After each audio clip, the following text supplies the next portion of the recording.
4:16 വായിക്കുന്നു, ശ്രദ്ധിക്കുക. അതുകൊണ്ട് കരുണ ലഭിപ്പാനും തക്ക സമയത്ത്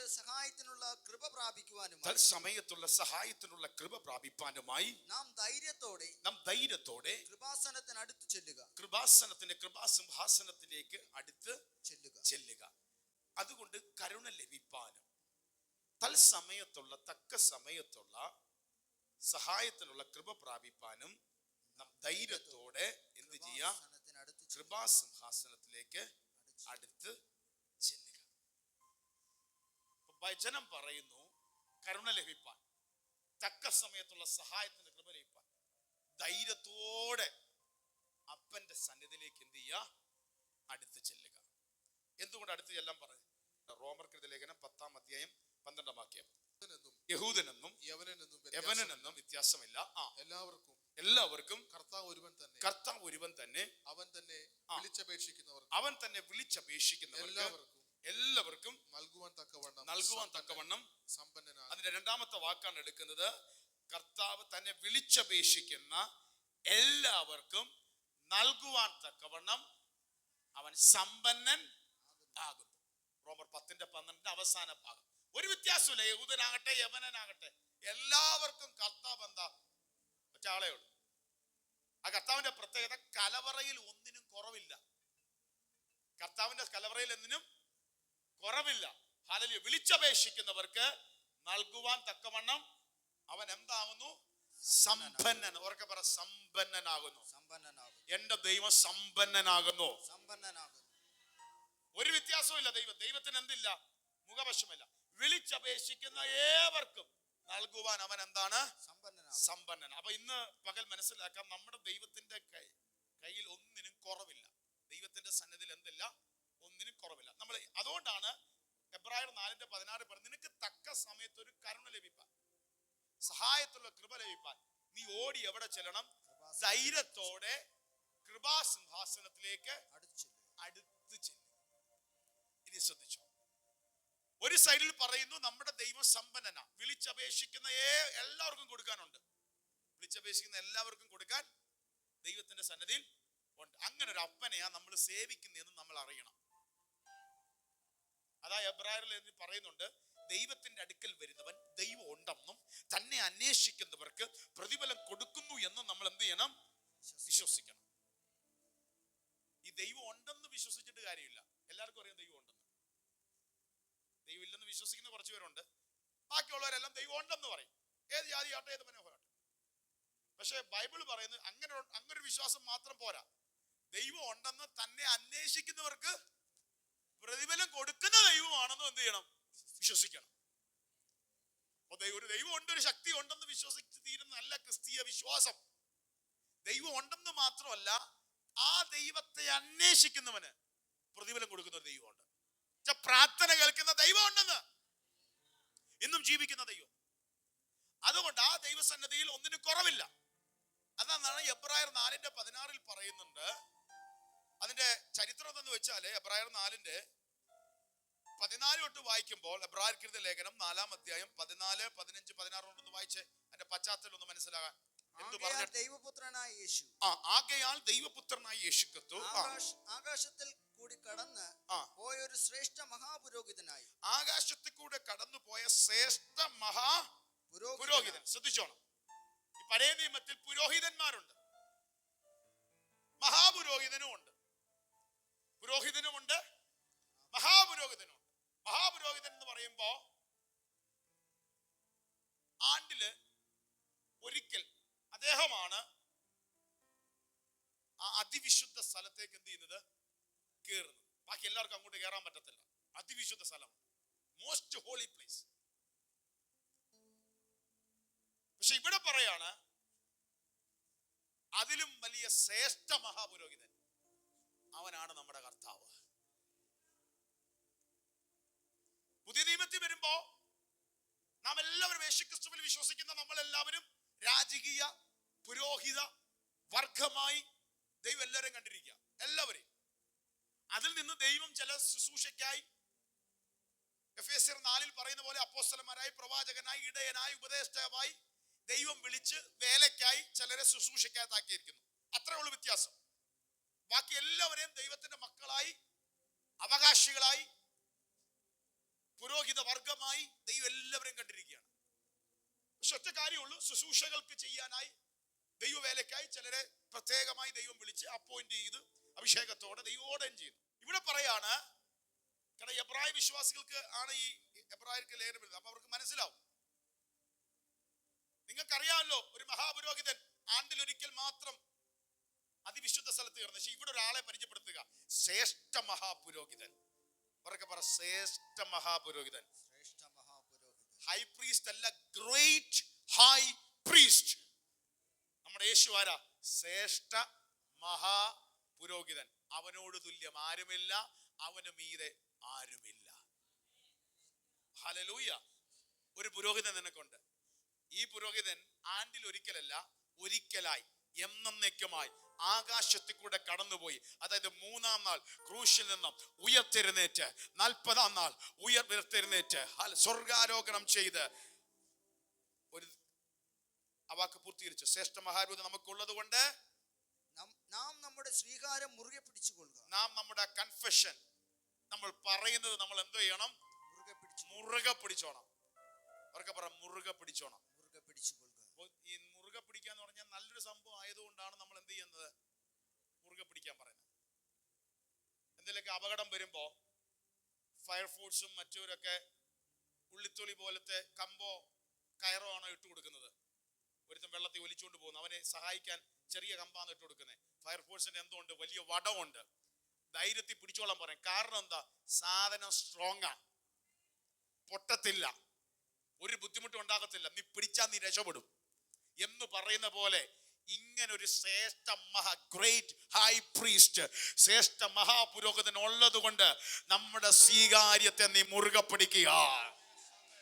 ഇന്ന് പകല് ചിലതിനോട് ദൂത് പറയാ, ഒരിക്കലായി എന്നേക്കുമായി ആകാശത്തെ കൂടെ കടന്നുപോയ, ഇന്നും ഉയർത്തെഴുന്നേറ്റ് ജീവിക്കുന്ന ഒരു ശ്രേഷ്ഠ മഹാപുരോഹിതനുണ്ട്. നീ അതുകൊണ്ട് അതിനെ മുറുകെ പിടിക്കുക. ഇനി 15 വായിച്ചേ, 15 കാണിച്ചേ. നമുക്കുള്ള മഹാപുരോഹിതൻ, നമുക്കുള്ള മഹാപുരോഹിതൻ. അവരോട് പറയാ, ഇനി നമ്മുടെ മഹാപുരോഹിതനെ കുറിച്ച് പറയാം. നമുക്കുള്ള മഹാപുരോഹിതൻ ആരാ? യേശു ക്രിസ്തു. നമ്മുടെ ബലഹീനതകളിൽ സഹതാപം കാണിക്കുവാൻ കഴിയാത്തവനല്ല. നമ്മുടെ ബലഹീനതയിൽ, എല്ലാവരും ശ്രദ്ധിച്ചോണം, നിന്റെ ബലഹീനതയിൽ സഹതാപം കാണിക്കുവാൻ കഴിയാത്തവനല്ല. അങ്ങനത്തെ ഒരു ദൈവം അല്ല അത്. കാരണം എന്താ? പാപമൊഴികെ സർവത്തിലും നമുക്ക് തുല്യമായി പരീക്ഷിക്കപ്പെട്ടവനത്രേ നമുക്കുള്ളത്. പാപം അങ്ങോട്ട് മാറ്റി വെച്ചിട്ട് ബാക്കിയുള്ളതിലെല്ലാം നമുക്ക് തുല്യമായി ഈ ഭൂമിയിൽ 33.5 തിരുവയസ്സ് വരെ സകലതും സഹിച്ചതാണ്. അതുകൊണ്ട് നിന്റെ ജീവിതത്തിൽ സഹതാപം കാണിക്കാൻ അവന് പറ്റും. ഇങ്ങനൊരു ശ്രേഷ്ഠ മഹാപുരോഹിതൻ ഉള്ളത് കൊണ്ട് ആണ്ടിലൊരിക്കൽ അതിവിശുദ്ധ സ്ഥലത്ത് മാത്രമല്ല, ഇതിനൊക്കെ മീതെ ആകാശങ്ങളെ ഭേദിച്ച് ഉയർത്തെഴുന്നേറ്റ് ഇന്നും ജീവിക്കുന്ന ഒരു ശ്രേഷ്ഠ മഹാപുരോഹിതൻ ഉള്ളത് കൊണ്ട് ഈ ഭൂമിയിലായിരുന്നപ്പോൾ പാവമൊഴികെ സകലത്തിലും നമുക്ക് തുല്യമായി പരീക്ഷിക്കപ്പെട്ടതായതുകൊണ്ട് നിന്റെ കണ്ണീരെന്താണെന്ന് കർത്താവിനറിയാം, നിന്റെ വേദന എന്താണെന്ന് കർത്താവിനറിയാം, നിന്റെ ഒറ്റപ്പെടൽ എന്താണെന്ന് കർത്താവിനറിയാം, ആരുമില്ലെന്ന് നിന്നെ തള്ളിക്കളയുന്നതറിയാം, നിന്നെ ക്രൂശീകരിക്കുന്നത് വേദന എന്തെന്നറിയാം, നിന്നെ പുച്ഛിക്കുന്നതും നിന്നെ തുപ്പുന്നതും നിന്നെ അട്ടികൊള്ളുന്നതും നിന്നെ ഒറ്റപ്പെടുത്തുന്നതും എല്ലാം ശീലിച്ചതാണ് കർത്താവ്.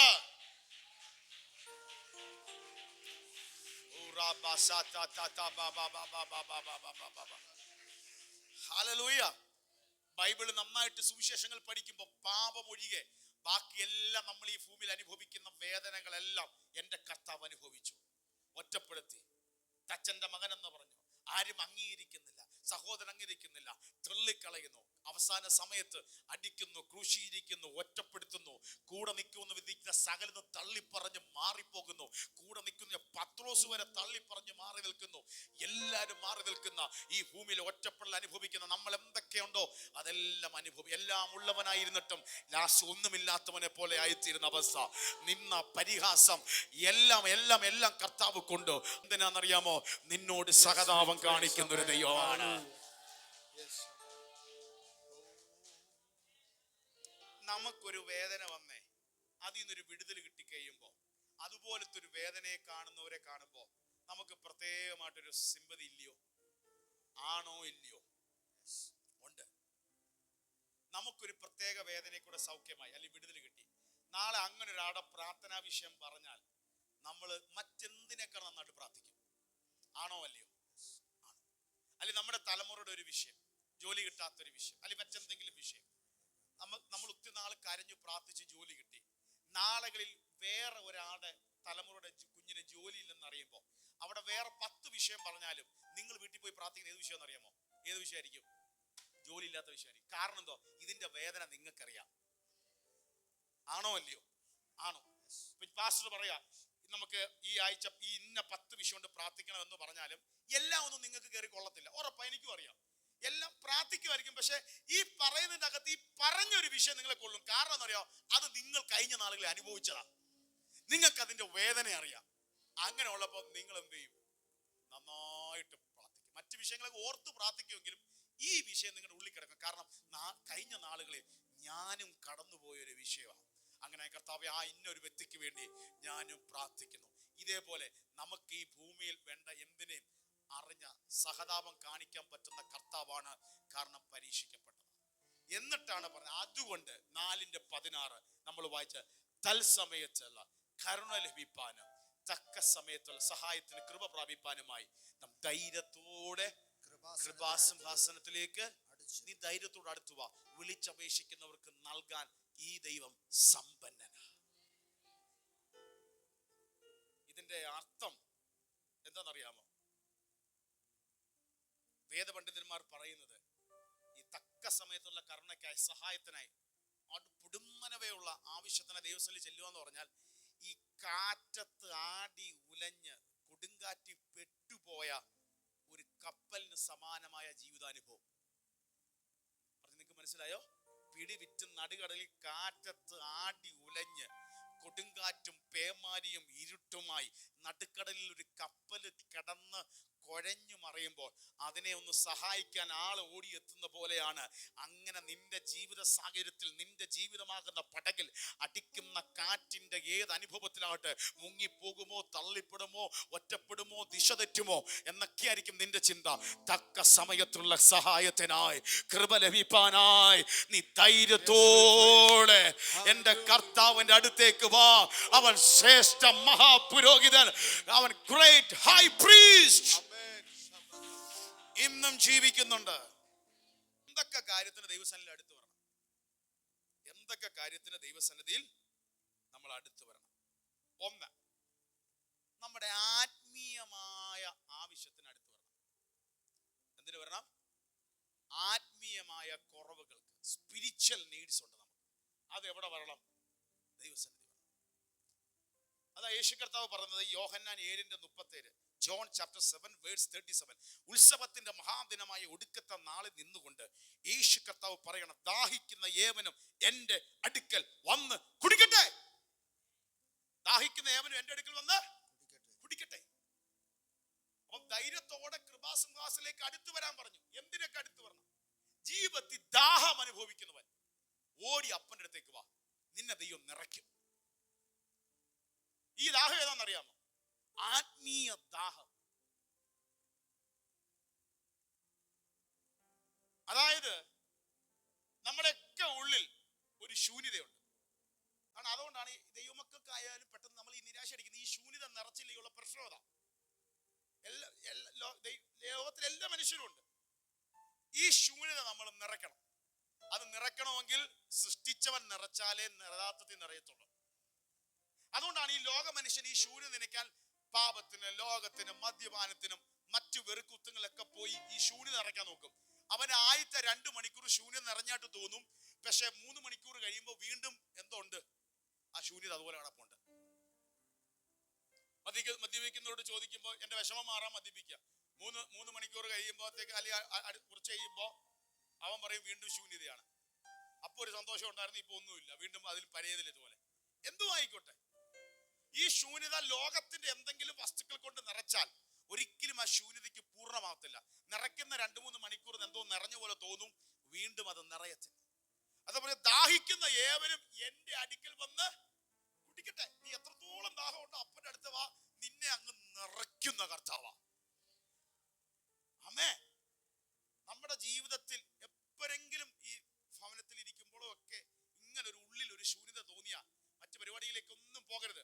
അപ്പന്റെ സന്നിധി ഇരിക്കാനാന്ന് മനസ്സിലാക്കണം, പാടിക്കോണം, പ്രാർത്ഥിച്ചോണം, ബൈബിള് വായിച്ചോണം, പാട്ട് കേട്ടോണം, മെസ്സേജ് കേട്ടോണം. എന്തോ ഒന്ന് നിന്റെ അകത്ത് നിറയാനുണ്ട്. അത് മറ്റേ രീതി വിട്ടുകൊടുത്ത പിശാച് കയറും. അത് പല ഇതിലേക്ക് പോകും, ആത്മീയ ജീവിതത്തെ വരെ തകർക്കപ്പെടാം. അതുകൊണ്ട് നമ്മുടെ ദാഹിക്കുന്നവരെല്ലാവരും എന്ത് ചെയ്യണം? എന്റെ അടുക്ക വരട്ടെ. അതാണ് ശമരിയ സ്ത്രീയുടെ കഥയിൽ കർത്താവ് പറഞ്ഞത്. ശമരിയ സ്ത്രീ അടുത്ത് വന്ന് പറയുന്നുണ്ട്, നീ വെള്ളം തരാൻ പറഞ്ഞു. അപ്പൊ ശമരിയ സ്ത്രീ പറഞ്ഞു, യഹൂദനും ശമരിയ നമ്മൾ തമ്മിൽ രണ്ട് വിവാഹമാണ്, ഒരിക്കലും നമ്മൾ തമ്മിൽ ബന്ധമില്ല, എന്തിനാ നീ എൻ്റെ അടുത്ത് വെള്ളം ചോദിക്കുന്നത്? യേശു കർത്താവ് ഗലീലിലേക്ക് പോവുകയാണ്, അതുകൊണ്ട് എന്തിനാ എന്നോട് വെള്ളം ചോദിച്ചത്? അപ്പൊ യേശു പറഞ്ഞു, നിനക്ക് ആളെ മനസ്സിലാവാത്തോണ്ടാ, നീ ദൈവത്തിന്റെ ദാനമാണെന്നും നിന്നോട് വെള്ളം ചോദിച്ചവൻ ആരാന്നും നീ മനസ്സിലാക്കിയായിരുന്നെങ്കിൽ നീ ചോദിച്ചേനെ, ജീവന്റെ ഉറവ ഞാൻ തന്നേനെയായിരുന്നു. അപ്പൊ അവൾക്ക് എന്നിട്ട് അവള് മനസ്സിലായില്ല. അവൾ പറയും, എന്റെ കയ്യില് കോരാൻ ഒന്നുമില്ലല്ലോ, പിന്നെ എങ്ങനെ നിനക്ക് കോരി തരുന്നേ? യേശു പറഞ്ഞു, അതല്ല, നീ പറഞ്ഞ വെള്ളം വീണ്ടും കുടിക്കും, നീ വീണ്ടും കോരും, വീണ്ടും ദാഹിക്കും. പക്ഷെ ഞാൻ തരുന്നത് നിത്യജീവന്റെ ഉറവയാണ്. അതങ്ങോട്ട് പറഞ്ഞു വന്നപ്പോൾ അവർക്ക് കാര്യം മനസ്സിലായത്. കർത്താവ് ആരാധനയെ കുറിച്ചാ, സത്യത്തിലും ആത്മാവിലും ആരാധിക്കണം. ആ കഥ ചുരുക്കി പറഞ്ഞാൽ അവിടെ ജീവിതം ആ സെക്കൻഡ് മാറി. കാരണം 5 ഭർത്താക്കന്മാരും ഇപ്പോൾ ഉള്ളതും അവന്റെ ഭർത്താവല്ലാതെ ജീവിക്കുന്ന വല്ലാത്ത ജീവിതാനുഭവത്തിൽ കൂടെ പോയ ഒരു സഹോദരി. പക്ഷെ യേശുവിനെ കണ്ടുമുട്ടിയപ്പോൾ അവിടെ ശൂന്യത മാറി. അവളെ പാത്രം വെച്ചിട്ട് ഒറ്റ ഓട്ടമാണ് എന്റെ മശിഹായെ കണ്ടെന്ന് പറഞ്ഞ. അതായത് അതുവരെ അവിടെ ജീവിതത്തിന്റെ അകത്തെ ശൂന്യത എന്റെ കർത്താവ് നിറച്ചു കൊടുത്തു. ഹല്ലേലൂയ. ശൂന്യത, ആത്മീയ ശൂന്യതയ്ക്ക് ദൈവസന്നിധിയിലേക്ക് അടുത്ത് വരിക. 2, പലതും ചെയ്ത് ജീവിതത്തിൽ പരാജയപ്പെട്ട് കാണും, നമ്മൾ കുറവ് കാണും, ക്ഷീണിച്ചു കാണും. അവരും ആരടുത്തേക്ക് വരണം? യേശുവിന്റെ അടുക്കിലേക്ക് വരണം. തക്ക സമയത്ത് കരുണ ലഭിപ്പാൻ, കൃപ വായിപ്പാൻ അവന്റെ സന്നിധിയിലേക്ക് വാ. വിളിച്ചപേക്ഷിക്കുന്നവർക്ക് നൽകാൻ അവൻ സമ്പന്നനായ ദൈവം. ഒന്ന് ആത്മീയമായ ആവശ്യത്തിന്, കുറവിന്, ദാഹത്തോടെ അപ്പന്റെ അടുത്ത് എന്ത് ചെയ്യണം? വരണം. ചിലർ ചോദിക്കാറുണ്ട്, എനിക്ക് കാശുണ്ട്, പിള്ളേരുടെ പ്രശ്നമൊന്നുമില്ല, പിന്നെന്തിനാ ഞാൻ ദൈവത്തെ വിളിക്കുന്നേ? അവന് തെറ്റുപറ്റി. അവിടെ ഒരു ഭൗതിക മാത്രമല്ല, ആത്മീയം. നീ 70, 80, 90, 100 വയസ്സ് കഴിഞ്ഞ് മരിക്കുമ്പോ നിന്റെ ബോഡി മാത്രമേ മണ്ണോട് ചേരത്തുള്ളൂ. നിന്റെ അകത്തൊരു ആത്മാവുണ്ട്, അതിന് മരണമില്ല, അതിനൊരു നിത്യതയുണ്ട്. അത് നരകത്തിൽ വേണോ അത് സ്വർഗത്തിൽ? കർത്താവ് ഒട്ടൊന്ന് തീരുമാനിക്കുന്നത് ഇവിടുത്തെ തീരുമാനമാണ്. ആ നിത്യജീവൻ പ്രാപിക്കണം. ഇതിന്റെ ഗൗരവം എന്താണെന്നറിയാമോ? ഇപ്പൊ നിങ്ങളിപ്പോ ഇന്ന് 1 മണി കഴിഞ്ഞാലും ഞാൻ ഇന്ന് 5 മിനിറ്റ് കൂടിപ്പോയി, ഒരു വണ്ടി മിസ്സായാൽ, ബസ്സിന്റെ കണക്കാണെങ്കിൽ 15 മിനിറ്റ് കഴിഞ്ഞാൽ അടുത്ത ബസ് എന്ത് ചെയ്യും? കിട്ടും. ട്രെയിനിൽ പോകുന്നൊരു മിസ്സായാൽ 1 മണിക്കൂർ കഴിഞ്ഞോ അല്ലെങ്കിൽ 2 മണിക്കൂർ കഴിഞ്ഞാൽ അടുത്ത ട്രെയിൻ കിട്ടും. ഒരു ബ്ലോക്കിൽ പെട്ടാലും 10 മിനിറ്റ് കഴിഞ്ഞാൽ അടുത്ത സെക്കൻഡ് ചാൻസ് ഉണ്ട്. പക്ഷെ ഈ ഭൂമിയിലെ ജീവിതത്തിൽ വെച്ച് നിനക്ക് കർത്താവിനെ സ്വീകരിക്കാൻ പറ്റിയില്ലെങ്കിൽ ഒരു സെക്കൻഡ് ചാൻസ് ഇല്ല. മരിച്ചു കഴിഞ്ഞ് ആര് പ്രാർത്ഥിച്ചാലും എന്തൊക്കെ കർമ്മം ചെയ്താലും ക്രിയ ചെയ്താലും ഒരു ചാൻസ് ഇല്ല. അവനവൻ ശരീരത്തിൽ ഇരിക്കുമ്പോ ചെയ്യുന്നത് എന്താണോ അതനുസരിച്ച് തന്റെ ആത്മാവിന് നിത്യതയിൽ കിട്ടുന്നു. ക്രിസ്തീയ ജീവിതത്തിന്റെ അനുഗ്രഹം എന്നറിയാം, ഈ ഭൂമിയിൽ ജയജീവിതവും മരണത്തിനപ്പുറവും നിത്യജീവനും രണ്ടും ഉണ്ട്. എന്തുകൊണ്ട്? അടുത്തിരിക്കുന്നത് കൈ പിടിച്ചിട്ട് പറയാൻ രണ്ടും ഉണ്ടെന്ന് പറഞ്ഞ്. രണ്ടും ഉണ്ട്. ഇവിടത്തേക്ക് വേണ്ടതും ഉണ്ട്, ആത്മാവ് കഴിയുമ്പോ മേളിലേക്കുള്ളതും ഉണ്ട്. അപ്പൊ ഏത് വേണം? ഇവിടത്തേക്കുള്ളത് മാത്രം മതിയോ നമുക്ക് രണ്ടും കൂടെ ഉള്ളത് വേണോ? അത് നമ്മൾ ഇവിടെ വെച്ച് തീരുമാനിക്കണം. അതാ ചിലർ പറയുന്നത് അത് കുഴപ്പമൊന്നുമില്ല, ഞങ്ങൾക്ക് കുഴപ്പമൊന്നുമില്ല എന്ന് പറയും. ഒരു ഉപദേശി കഴിഞ്ഞ ഒരു അച്ചായനോട് പറഞ്ഞ്, സമ്പത്തൊക്കെ ഉള്ള അച്ചായന, അച്ചായ കാര്യങ്ങളൊക്കെ ഇങ്ങനെ പോകരുത്, കർത്താവിനെ അറിഞ്ഞ് ജീവിക്കണം. അവ അല്ലെങ്കിൽ വിഷയമാണ്, മരണത്തോടൊക്കെ അടുക്കുന്ന സമയം. പുള്ളി പറയേ, എൻ്റെ ഉപദേശി എല്ലാരും കൂടെ അങ്ങ് സ്വർഗത്തിൽ പോയാൽ എന്തോ ചെയ്യും? സ്ഥലം വേണ്ടേ? ഞങ്ങൾ കുറച്ച് പേര് നരകത്തിൽ പൊയ്ക്കോളാം, അവിടെയും കുറച്ച് പേരൊക്കെ വേണ്ടേ? അപ്പൊ ഈ ഉപദേശിയും അച്ചാനും തമ്മിൽ നല്ല പരിചയം, നല്ല സുഹൃത്തുക്കളും കൂടാ. വിശ്വാസത്തിൽ വന്നില്ലെങ്കിലും ഒന്നിച്ച് ആരാധിക്കാൻ പോയില്ലെങ്കിലും നല്ല സുഹൃത്തുക്കളാ. അപ്പം പറഞ്ഞ അച്ചായ, കഴിഞ്ഞ ആഴ്ച അച്ചാനും കുടുംബക്കാരും മക്കളും കൊച്ചുമക്കളും എല്ലാം കൂടെ ഊട്ടിയിലും കൊടൈക്കനാലിലൊക്കെ പോയി. അതുപോലത്തെ സ്ഥലമല്ല ഈ നരകം. കാറ്റ് കൊള്ളാൻ കേറുന്ന, തണുപ്പ് കൊള്ളാൻ പോകുന്ന സ്ഥലമല്ല. കെടാത്ത തീയും ചാവാത്ത പുഴുകുമുള്ള, ഒരിക്കൽ പോലും തിരിച്ചു വരാൻ പറ്റാത്ത ഒരനുഭവമാണ്. ധനവാന്റെ ലാസറിന്റെ കഥയിൽ കണ്ട ഒരു ഗ്യാപ്പ് ഉണ്ട്. ഇനി ഒരു സെക്കൻഡ് ചാൻസ് ഇല്ല. അതുകൊണ്ട് നമ്മുടെ ആത്മീയ ജീവിതത്തിന്റെ കുറവ് പരിഹരിക്കാൻ യേശു വഴിയും സത്യവും ജീവനുമാകുന്ന കർത്താവെങ്കിലേക്ക് നിറയാ. രണ്ട്, ഞാൻ പറഞ്ഞു എന്താണ്? ജീവിതത്തിൽ പലതും ചെയ്ത് പരാജയപ്പെട്ടവർ, കുഴഞ്ഞവർ ആരടുത്തേക്ക് വരണം? കർത്താവിനടുത്തേക്കാണ്. മത്തായി 11:28 നമുക്കറിയാവുന്ന പ്രസിദ്ധ വചനമാണ്. മാത്യു 11:28 അധ്വാനിക്കുന്നവരും ഭാരം ചുമക്കുന്നവരുമായുള്ളവരെ എല്ലാവരും എന്റെ അടുക്കൽ വരുവിൻ, ഞാൻ നിങ്ങളെ ആശ്വസിപ്പിക്കാം. മത്തായി 11:28 എല്ലാവർക്കും അറിയാവുന്നതുകൊണ്ട് ഞാൻ കൂടുതൽ പറയുന്നില്ല. അധ്വാനിക്കുന്നവരും ഭാരം ചുമക്കുന്നവരുമായ നിങ്ങൾ എല്ലാവരും എന്റെ അടുക്കൽ വരുവിൻ, ഞാൻ നിങ്ങളെ ആശ്വസിപ്പിക്കാം. അടുത്തത് അപ്പൊ എന്താണ്? അധ്വാനിച്ച് ഭാരം ചുമന്ന് ജീവിതത്തിൽ കുഴഞ്ഞവനെല്ലാം എവിടത്തേക്ക് വരണം? ദൈവത്തിലേക്ക് വാ. നിനക്കൊരു പ്രശ്നമുണ്ടോ? നിന്റെ ലൈഫ് കുഴഞ്ഞിരിക്കുകയാണോ? നീ ഭാരപ്പെട്ടിരിക്കുകയാണോ? നീ വേദനപ്പെട്ടിരിക്കുകയാണോ? കർത്താവിനടുത്തേക്ക് വാ.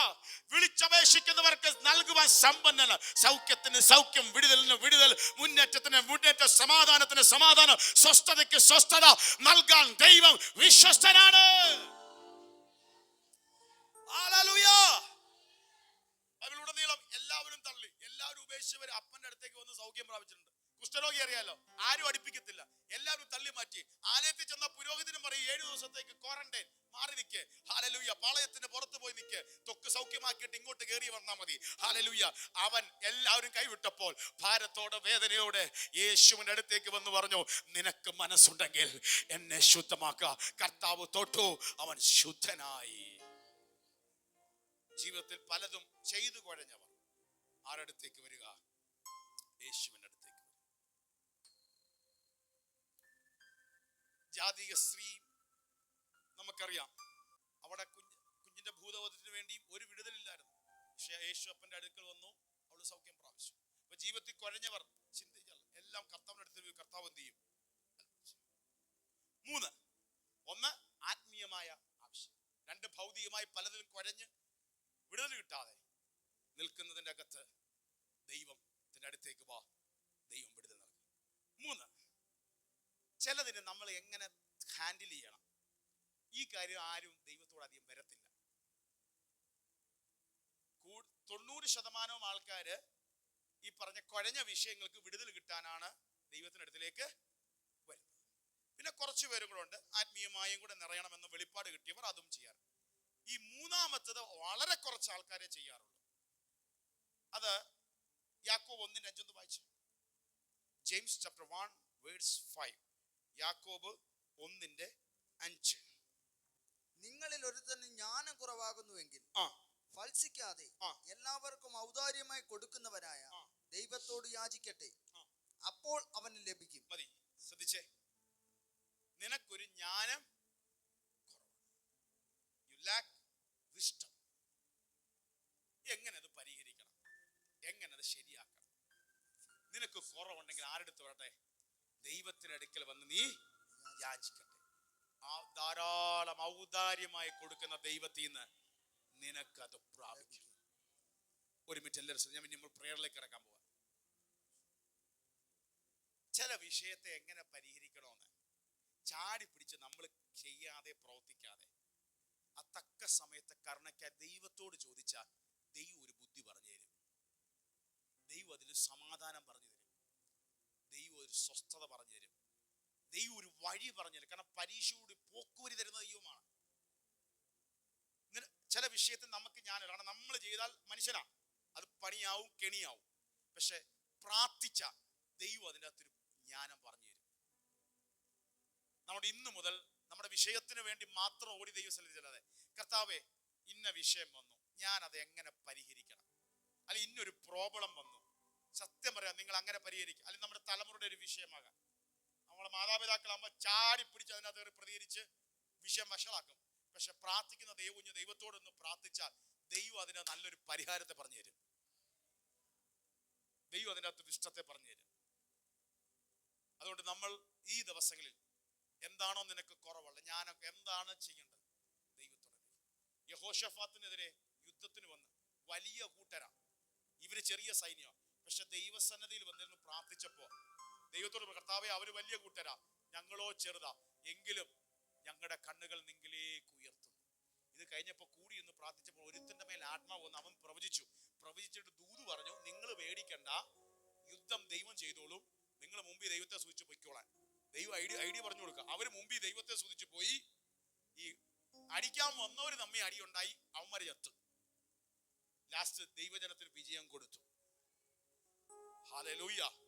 അപ്പൊ അവിടെ എന്താണ്? ജ്ഞാനം കുറവാണെങ്കിൽ നീ അപ്പന്റെ അടുത്തേക്ക് വാ, നിനക്ക് ധാരാളമായി തരുന്ന ഒരു ദൈവമുണ്ട്. ആമേൻ. അതുകൊണ്ട് ഈ ദിവസങ്ങളിൽ നമുക്ക് ദൈവത്തെ അന്വേഷിക്കുന്നവരായി, ദൈവമുഖം അന്വേഷിക്കുന്നവരായി നമുക്ക് മാറാം. ഒരു വാക്ക് പറഞ്ഞ് നമ്മൾ പ്രാർത്ഥിക്കാൻ പോവാം. സങ്കീർത്തനം 14 1, 2, 7 വാക്യം. സങ്കീർത്തന പുസ്തകം 14, Psalms 14 verse 1, 2 and 7. ദൈവമില്ല എന്ന് മൂഢൻ തന്റെ ഹൃദയത്തിൽ പറയുന്നു. സങ്കീർത്തനക്കാരൻ ദാവീദിന്റെ സങ്കീർത്തനമാണ്. ദൈവം ഇല്ല എന്ന് മൂഢൻ തന്റെ ഹൃദയത്തിൽ പറയുന്നു. അപ്പൊ ദൈവം ഇല്ലെന്ന് ആരെങ്കിലും പറഞ്ഞോട്ടെ, കുഴപ്പമില്ല, നമ്മളാരും വിഷയമില്ല, നമ്മളാരും വരക്കുണ്ടാക്കാൻ നിൽക്കണ്ട. ഒരാളുടെ തോന്നി പാസ്റ്റർ ഇങ്ങനെയൊക്കെ ആൾക്കാർ ഇങ്ങനെ പറയും, നമ്മൾ എന്തോ ചെയ്യണം? നമ്മളൊന്നും ചെയ്യണ്ട. ദൈവം ഇല്ലെന്ന് ആരാ പറയുന്നേ? മൂഢൻ പറയും, ഫൂൾ, അത്രേ ഉള്ളൂ. ദൈവം ഇല്ലെന്ന് മൂഢൻ പറയും. അവർ വഷളന്മാരായി മ്ലേച്ഛത പ്രവർത്തിക്കുന്നു. പക്ഷെ 14:2 ദൈവത്തെ അന്വേഷിക്കുന്ന ബുദ്ധിമാനുണ്ടോ എന്ന് കാണുവാൻ യഹോവ സ്വർഗത്തിൽ നിന്ന് മനുഷ്യപുത്രന്മാരെ നോക്കുന്നു. ദൈവത്തെ അന്വേഷിക്കുന്നവന് ഒരാവശ്യം, ദൈവമുഖം അന്വേഷിക്കുന്നവനെ ആരന്വേഷിക്കുന്നുണ്ട്? ദൈവം അന്വേഷിക്കുന്നുണ്ട്. ആ വാക്കത്, ദൈവത്തെ അന്വേഷിക്കുന്ന ബുദ്ധിമാനുണ്ടോ എന്ന് കാണുവാൻ ദൈവം സ്വർഗത്തിൽ നിന്ന് എന്ത് ചെയ്യുന്നു? മനുഷ്യപുത്രന്മാരെ. അപ്പൊ മലയാളത്തിൽ സിമ്പിൾ ആയിട്ട് പറഞ്ഞാൽ ദൈവത്തെ അന്വേഷിക്കുന്നവനെ അന്വേഷിക്കുന്ന ഒരു ദൈവമുണ്ട്.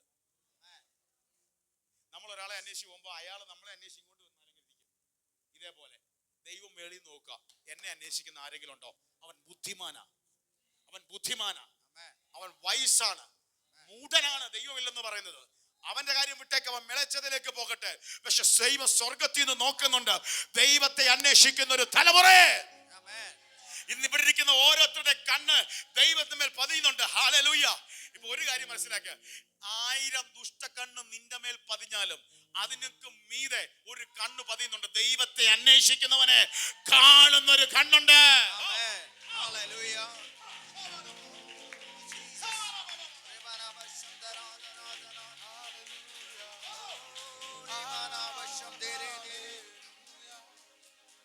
വിശ്വാസം കേറട്ടെ. ചിലപ്പോ ചിലർ പാസ്റ്ററെ എന്റെ മേലൊരു ദുഷ്ടകണ്ണുണ്ടോ എന്നൊന്ന് പ്രാർത്ഥിച്ചു നോക്കിയേ. ഞാൻ പറയും, ദുഷ്ടകണ്ണ് ഉണ്ടായിക്കോട്ടെ, ഉണ്ടാകാതിരിക്കട്ടെ, പക്ഷെ നീ ഒരു കാര്യം, ഒരു വെളിപ്പാട് തിരിച്ചറിയണം. ഹല്ലേലൂയ. നീ ദൈവത്തെ അന്വേഷിക്കുന്നതാണെങ്കിൽ നിന്നെ നോക്കുന്നൊരു കണ്ണുണ്ട്, അഗ്നിജ്വാലക്കത്തുള്ള കണ്ണ്.